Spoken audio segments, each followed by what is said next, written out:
Hey everyone, we are back. We are back, and it's January 22nd. Is it January? We're in January? We are in January 22nd. Today is January 22nd, and we have a very special guest with us today. We have the Honorable, because you guys still get the title, the Honorable, because you're state representative first. Still am. Yeah. The Honorable William Bodie, who also by profession you're an attorney too, aren't you? That's my day job. Oh yeah. You can't trust it at all. The most honest person you ever meet is an attorney, just for everybody's record. But we have William Bodie, who's running for labor secretary. Yeah. And we've been trying to work on this for a while, so we're glad to get you on, man. It's been a minute. Sean, I'm here, and it's a pleasure and an honor to just be in this space. I really appreciate and love everything that Black Push does. And we've been knowing each other 2 years now. Yeah, I know. It has been 2 years. August the 7th. It has been 2 years. August the 7th of 2020. We were peaceful protests outside of the Department of Labor Career Center right down Cortland Avenue. Yeah, and let's dig into some of that, right? So we know you're running for labor secretary. Labor in Georgia has been, depending on what side of the aisle you stand on, but for us, from a Black Push perspective, has been very not in the right space, right? We know that we got rid of unemployment benefits early, which helped the state have a surplus. I mean, we can't be denied that if it wasn't for the government paying so much in unemployment taxes, the state wouldn't have never had the surplus that we just came out. I think we had like a, $8 billion surplus, something like that, the governor announced. But what is it differently how do you envision the Labor Department working differently under William Bodie than it does under Mark Butler? Well, first of all, that's a great question, Sean. What I would do as the next labor commissioner is put Georgia workers first. And that's something that this Labor Department under the leadership of Mark Butler has not done. We saw during the COVID-19 pandemic, when the pandemic first hit back in March of 2020, the Department of Labor should have been there to be the safety net for Georgia workers, and it was not. During the pandemic, I received, as a state legislator, phone calls, emails, and we had to answer those phone calls because you could not get a human being on the phone with the Department of Labor.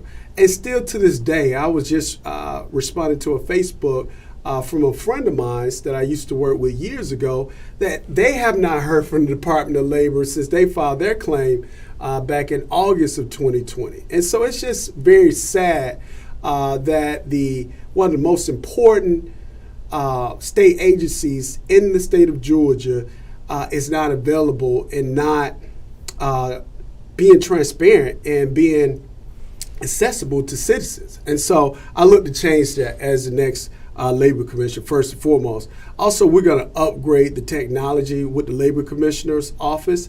Right now, the technology is still the technology that my dear friend, CEO Michael Thurman, when he was the Labor Commissioner, took the department from a pen and pad operation to a mainframe operation in the early 2000s. And that was great technology at the time. But when Mark Butler got into the office in 2010, he did not upgrade the technology. So we still have basically a hybrid of a mainframe web-based system instead of having a completely web-based system that can speak to DC, speak to the U.S. Department of Labor. If we have, God forbid, another economic recession or another global pandemic, if Congress passes a stimulus package, we cannot communicate with the U.S. Department of Labor to get those funds into the bank accounts of Georgia citizens fast enough, because you have to literally a IT representative with the Department of Labor has to manually change those codes. And so that is a huge issue. And so we want to make sure that we also open up the Department of Labor career centers across the state. We want to open up more of the offices themselves. When CEO Michael Thurman was in office, we had over 80 career centers throughout the state of Georgia that act as satellite offices in every part of the state. Now we have 41. We had over 4,000 employees with the Georgia Department of Labor's office. Now we have about between, on any given day, 1,200 to 1,500. So right now the Department of Labor is not in a position to be able to address the needs of Georgians. And on top of that, the current labor commissioner, Mark Butler, has not asked for the appropriations that I feel that's needed to fund the Department of Labor. Last week at the Georgia State Capitol, we had appropriations week. And that's where every state agency and department comes in and asks for money in the budget. And if the Department of Labor is having all these issues, why is Mark Butler not asking for more appropriations to get the necessary staff to help Georgia citizens? And so on the claim side, I want to look to do those things. And on the workforce development side, I want to partner with labor unions and the worker organizations because they have amazing apprenticeship programs. I have already sat down with representatives from Construction Ready to Georgia Stand Up to the North Georgia Goodwill of North Georgia, and other Europe. And these are all organizations that can stand in the space, that are standing in the space to make sure our citizens are having the opportunity to have these livable wage paying jobs. Also, I want to partner with the career academies.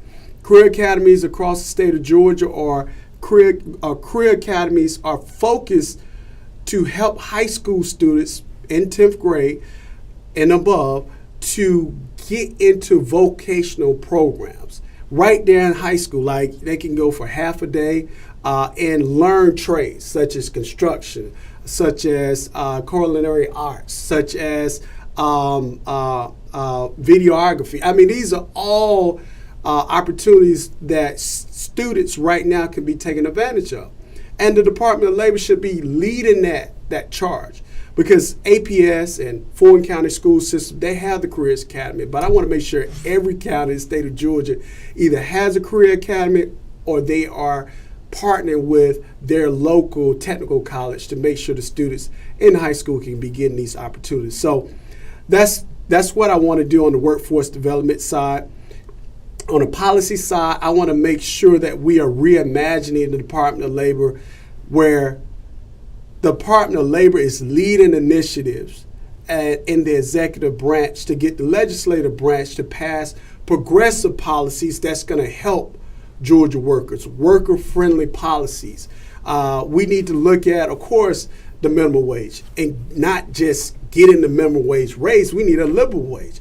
We need to look at more safety measures. Right now, the state of Georgia doesn't even have a mandatory sick leave. So if you are not with an employer that voluntarily gives you sick leave, or if you're not with a labor union and the labor union has a collective bargaining agreement with your employer, you're not even entitled to sick leave in some trades and some professions. So we need to change that.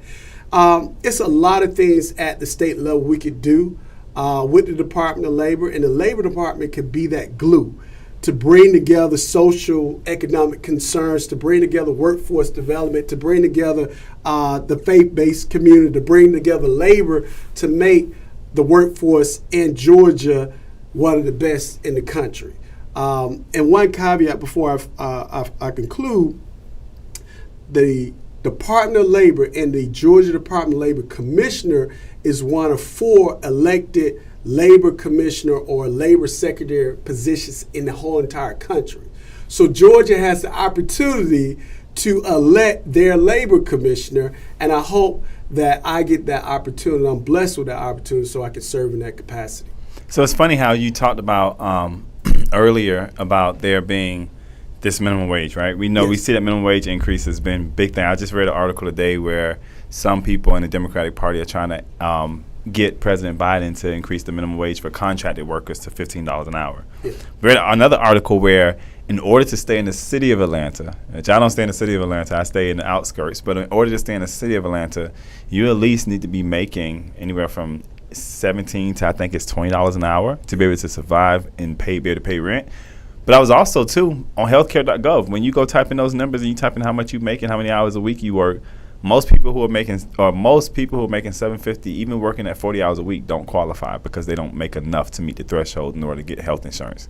Why is the minimum wage increase so important? I mean, to the average American? Like, I mean, to the average Georgian. Because we're not talking to America right now. We're talking to Georgians. Why is it so important that we do have somebody who's willing to fight for a minimum wage increase in office? It's just critical. Like you just said it, Sean, you're spot on.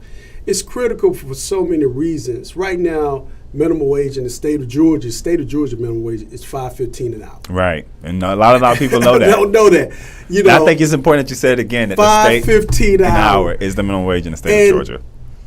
It's one of the states with the lowest minimum wage in the country, which is the state of Wyoming. And so and it's probably one of the least populated states in the country. Georgia being a state with almost over 10 million citizens, almost 10.8 million citizens, has one of the lowest state minimum wages in the country. Think about $5.15. You can't even really buy a coffee at a nice coffee shop for $5.15. And so we have to address that. Now, mind you, the federal minimum wage is $7.25 an hour, and most corporations, companies, employers adhere to that because of the standard provided by federal statute. However, you have workers that don't fall within that range. Farm workers don't fall within that range where they have to be paid $7.25 an hour. Domestic workers don't fall within that range. So we need to make sure that we have a minimum wage that's going to take care of our citizens in the state of Georgia, so they have to go from job 1 to job 2 to job 3 to make ends meet. They can have a quality of life and a livable wage.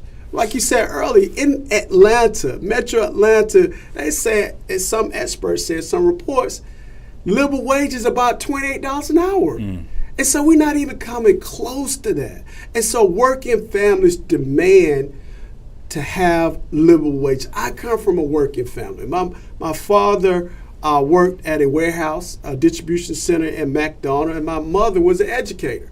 So I know what it means to need to have money coming in from your employee, because my mother was a salary employee. My dad was an hourly wage employee.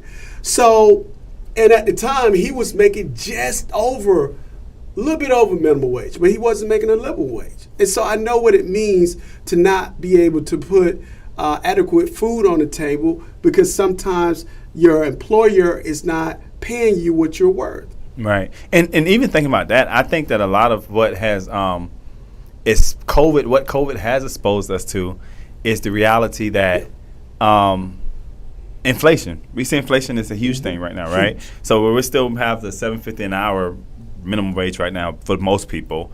The cost of inflation, like I went to the grocery store yesterday, and what I would normally have spent probably $20 to $30 on, I spent $50 to $60 on yesterday, right? It's pretty much doubled. How is it, or what is it that as a labor secretary, what would be a minimum wage that you would be willing to fight for the state of Georgia? Right now, all the labor advocates have said we need to start out with 15. So 15 is where that's minimal. That's where we minimally need to start. But also, when you have minimum wage, and I know our colleagues, Democratic colleagues, federal delegation here in Georgia passed or have legislation starting with a staggered system to get to $15 an hour. But once you get to $15 an hour, you need a COLA. You need an inflation mechanism to say, okay, I believe we still have the same minimum wage from like the 90s or the early 2000s. If we stay there, it doesn't go with inflation. It needs to rise with inflation. So you almost need to have a COLA or some type of inflation mechanism to trigger so your minimum wage doesn't stay stagnated like ours has for so many years. So you're absolutely correct. Inflation plays into minimum wage, and it needs to be tracked with it. Because right now Atlanta has a higher inflation rate than the city of San Francisco or the city of New York. So we have to address that. We can't keep thinking inside the box, Sean. And one thing I love about you and Black Push, you all think outside the box. And I'm willing to do that as the labor commissioner and looking at progressive policies and progressive agendas to get us there. because what we have been doing, we cannot continue to do that. We cannot continue to have a minimum wage that's been on the books for 20 years and we don't look at raising it, and we don't look at inflation as being a factor when it comes to minimum wage in the state. So one of the things that you and I both know is extremely important is that we've actually, when we have met, we've met because what was going on at that time was the Department of Labor was saying to people, you need to go back out and go to work, right? But their employees were not out and back to work. I remember I had to make a phone call for an employee of mine who was supposed to be getting partial unemployment. And when I called, the person who was on the other line was yelling at her baby or yelling at her dog to be quiet because she was working at home while they were forcing other people and telling other people, like workers who were working in the restaurant industry, where we know that their minimum wage could be below $5.15 depending on what position you're working. Exactly. And people who were like literally on the front line. And we forget that. I know nurses have been on the front line. I definitely get it that doctors have been on the front line. Grocery store workers have been on the front line.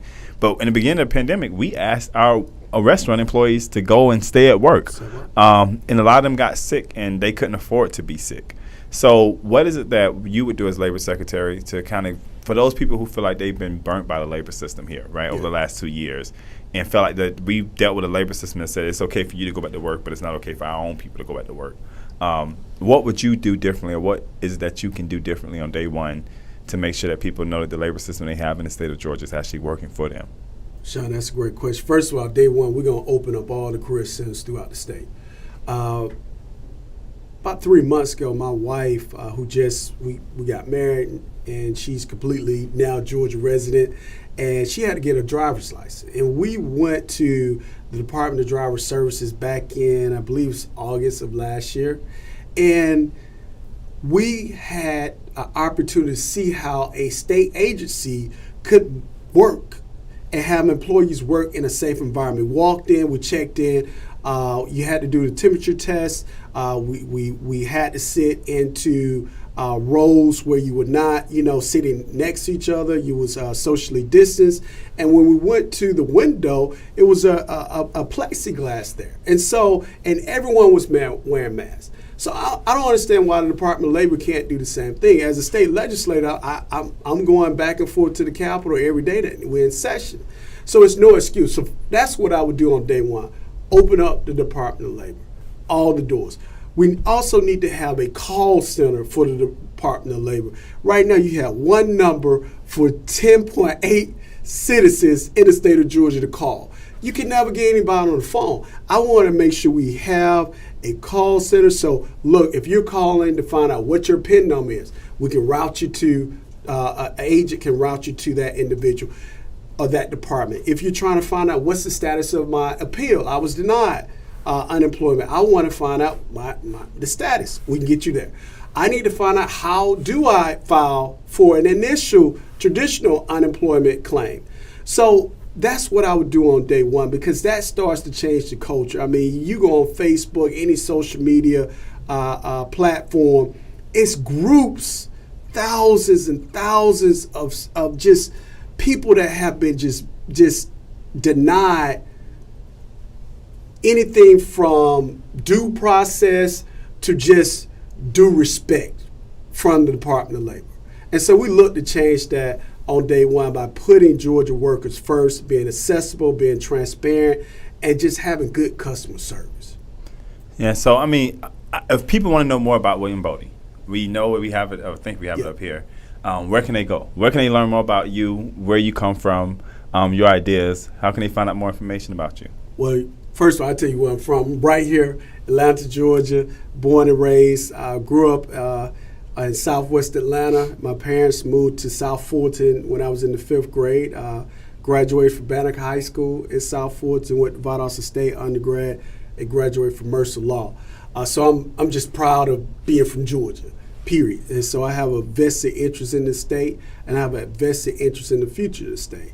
But if you want to find out more about me, everyone could go to my website, www.boddie4forga.com. That's my hashtag. That's my handle for social media as well. Also, you could email me, info@Boddie, BODDIE, 4forga.com.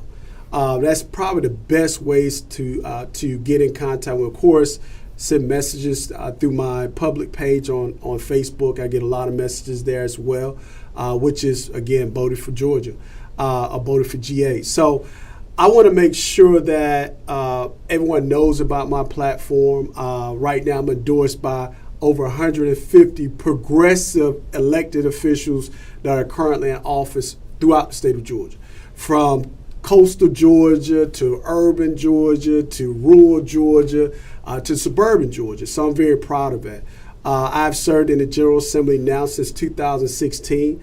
I am a very proud Democrat. I've passed 22 bills in 5 years as a Democrat in the Georgia House Democratic Caucus. And I actually was one of the lead sponsors and co-authors of HB 479, which was the Ahmaud Arbery Citizens Arrest Repeal legislation. So I think that Tuesday, Wednesday before Thanksgiving last year, I was just so happy to see those 3 guilty verdicts. And I feel like myself and legislators and one of my dear friends, Marissa Dotson, who has passed on, helped secure those guilty verdicts, because those defendants were not able to use citizens' arrest as their defense in their jury trial. So down in Glenn County. So I'm very, very proud of that as well. So, man, I mean, I'm super excited that you came on with me today.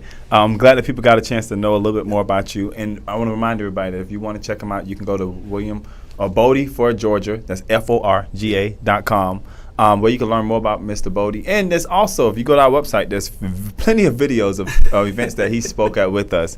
Thank you for your time, man. Thank you for your service. And when is your primary election? It's going to be May the 24th, 2022. And I tell everybody it's a statewide election, so everyone is in my district now, and everyone can vote for me. We're on the same ballot as the governor's race, lieutenant governor's race, secretary of state, AG. So statewide constitutional officers, so I need all the support I can get. So May 24th, everybody, don't forget that it's not important just to show up in November. We got to show up in May, because of those are the people who are actually nominated to run for these offices. Yes. So my friend William Bodie is running, and you guys support him. Go to his website, BoddieForGeorgia.com. And if you have any questions or concerns, you remember you can email him at info@BoddieForGeorgia.com. Mr. Bodie, thank you for coming on today, man. It is a pleasure. It is an honor. And we look forward to seeing more from you and hearing more from you. Look, Sean, thank you for having me. You are I can't call you a rising star, because you're already a superstar. I mean, you have been in some amazing spaces. You have led some an amazing initiative. Your Accord initiative is bar none one of the best I've seen. And I really liked what you have done with Black Push. You all started out as an organization to help ex-offenders, and now you still helping ex-offenders or returning citizens, I like to call. And you're also doing the work to fight against voter suppression and fight for social economic justice opportunities for people of color and for Black people in the state of Georgia. So thank you for what you're doing. Yeah, absolutely, man. We got to keep on doing the work together. So you guys join us next time. We'll be back on Monday. We'll be back in the office on Monday, which will be our first day back. So we'll be back at 1 o'clock for our Push Talk. So that was good, man. You're pretty